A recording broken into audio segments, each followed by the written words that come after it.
ഇവർ ചെയ്യുന്ന രീതി എന്ന് പറഞ്ഞു കഴിഞ്ഞാൽ ഫസ്റ്റിൽ ഇവർ മാർക്കറ്റ് ഇറക്കും. എങ്ങനെയാണെന്ന് പറഞ്ഞു കഴിഞ്ഞാൽ ഈ ശംഖിന്റെ പുറത്ത് കെമിക്കൽ ചെയ്ത് കഴിഞ്ഞാൽ പൂ വിരിയുക, അതുപോലെ തന്നെ അരിയിൽ പൊങ്ങി വരെയും പിന്നെ പാല് തൈരാവേ അങ്ങനെയൊക്കെ കുറേ ടെസ്റ്റുകൾ ഇവന്മാരൊക്കെ ഉണ്ട്.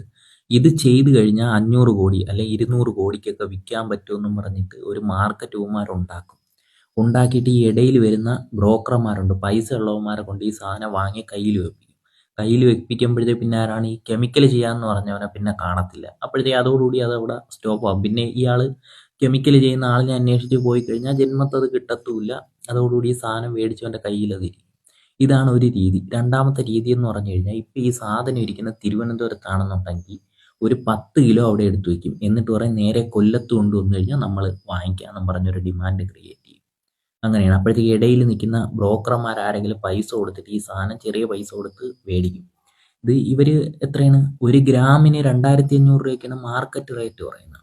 അപ്പോഴത്തേക്ക് എന്തോ ചെയ്യുന്നു, അപ്പുറം ഇരിക്കുന്നത് ചെറിയ പൈസയ്ക്ക് ഒരു 8-10 ലക്ഷം രൂപയൊക്കെ ഒരു പീസിന് വരുന്ന രീതിക്ക് എടുത്ത് കൊടുത്ത് വിടും. ഇതാണ് അതിൻ്റെ ഒരു രീതി. അപ്പോഴത്തേക്ക് അങ്ങനെ വിടുമ്പോഴത്തേക്ക് ബയ്യർ അവിടെ എന്തോ ചെയ്യും, ബയ്യർ പറയും ഞാൻ വേറെ സാധനം എടുത്തെന്നും പറഞ്ഞ് അവന്മാർ ഒഴിഞ്ഞു മാറി പോകും. അപ്പോഴത്തേക്ക് ഈ പൈസ മുടക്കിയവരെ കയ്യിൽ ആ സാധനം വരും.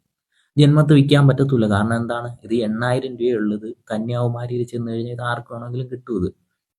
പിന്നെ വേറൊരു രീതി എന്ന് പറഞ്ഞു കഴിഞ്ഞാൽ അമ്പലങ്ങളിലേക്കൊക്കെയാണ് 10 കിലോ ഒരുമിച്ച് വേണമെന്നും പറഞ്ഞൊരു മാർക്കറ്റ് ഇവന്മാർ ഉണ്ടാക്കിയിട്ട് ഇതിലൊരു 3 കിലോ തിരുവനന്തപുരത്ത് വെച്ചിരിക്കും.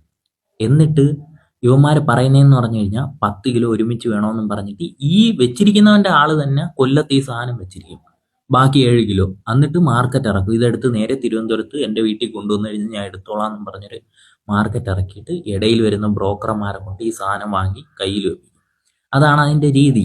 എങ്ങനെയാണെന്ന് വെച്ച് കഴിഞ്ഞാൽ ഇപ്പം നമ്മൾ ചെന്ന് പറയും ഇത് നേരെ അപ്പോൾ ഈ സെല്ലറായിട്ടിരിക്കുന്നവൻ അനങ്ങത്തില്ല. അവൻ പറയും നിങ്ങൾ ചെറിയ പൈസ തരാൻ പറയും, ഒരു 25 ലക്ഷം രൂപ ടോക്കൺ തന്നു കഴിഞ്ഞാൽ ഞാനിത് കൊണ്ടുവരാമെന്നും പറഞ്ഞിട്ട് എന്തോ ഈ ഇടയിൽ നിൽക്കുന്ന ആൾക്കാരെ നിന്ന് പൈസ മേടിക്കും. അങ്ങനെയാണ് ഒരു തട്ടിപ്പ് ഇതിൻ്റെ നടക്കുന്നത്.